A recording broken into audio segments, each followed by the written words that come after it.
په دې ویډیو کې دلته یو څو معادله‌یي تابع لرو او موخه دا ده چې موږ د دې څو معادله‌یي تابع ډومین او رینج وپیژنو او ویې لیکو. لومړی زه غواړم چې د دې تابع ډومین تاسو ته ولیکم. په یاد ولرئ ټول هغه قیمتونه چې یو تابع پکې تعریفېدلی سي هغه ته د تابع ډومین ویل کیږي، یا هم په بل عبارت ټول هغه قیمتونه چې د یو تابع متحول ځان ته اخیستلی سي هغه ته د تابع ډومین ویل کیږي. مثلا دلته په دې څو معادله‌یي تابع کې د تابع متحول x ده، یعنی په لاندې ډول که زه تاسو ته ووایم ټول هغه قیمتونه چې په دې څو معادله‌یي تابع کې x اخیستلی سي هغه د دې تابع ډومین کیږي. دلته موږ درې انټرواله لرو، له همدې انټروالو موږ کولی شو د دې تابع ډومین پیدا کړو. لومړی انټروال موږ ته داسې وایي چې صفر باید کوچنی وي له x نه او x باید کوچنی وي او یا هم مساوي وي له 2 سره. دوهم انټروال داسې وایي چې 2 باید کوچنی وي له x نه او x باید کوچنی وي له 6 نه. او دریم انټروال داسې وایي چې 6 باید یا هم کوچنی وي او یا هم مساوي وي له x سره او x باید یا هم کوچنی وي او یا هم مساوي وي له 11 سره.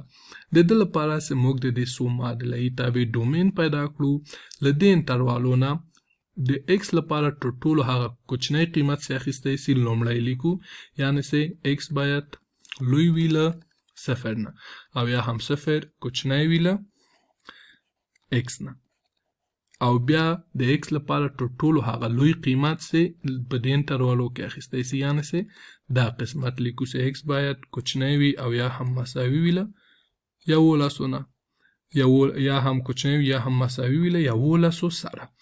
اوس که دا زه تاسو ته داسې ولیکم چې ټول حقیقي عددونه چې په لاندې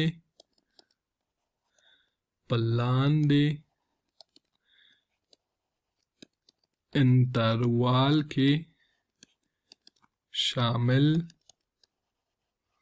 وي، نو دا د دې تابع ډومین شو.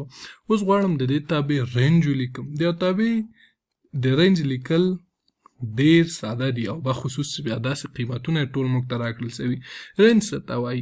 د تابع قیمت ته رینج وایي، یعنې هغه قیمت چې په پای کې تابع ځان ته اخلي هغه رینج ده. لکه دلته چې موږ ته تیار راکړل سوي دي چې د تابع قیمت یا 1 کیږي یا 5 کیږي او یا هم منفي 2 کیږي. نو دا موږ داسې لیکلی شو چې د دې تابع رینج مساوي کیږي له f x، یعنی همدا تابع باید شامل وي، یعنی د دې تابع قیمت باید شامل وي. هر چیرته په ریاضي کې ستاسو د علامه وینئ دا په دې معنی چې یعنی شامل د عددونو یو ست سره، له کوم ست سره؟ 1 5 او منفي 7. یا همدا داسې لیکلی شي چې f x باید مساوي سي له 1 5 او منفي 7 سره. په هر صورت که تاسې ولیکئ یا په هره بڼه چې ولیکئ دا صحیح ده، خو دغه بڼه یې دا ډېر ریاضیکي بڼه ده او په ریاضي کې ډېر دا استعمالیږي، خو که په هره بڼه یې ولیکئ د تاسو ځواب به سم وي. نو زموږ دا ویډیو هم همدلته پای ته رسیږي.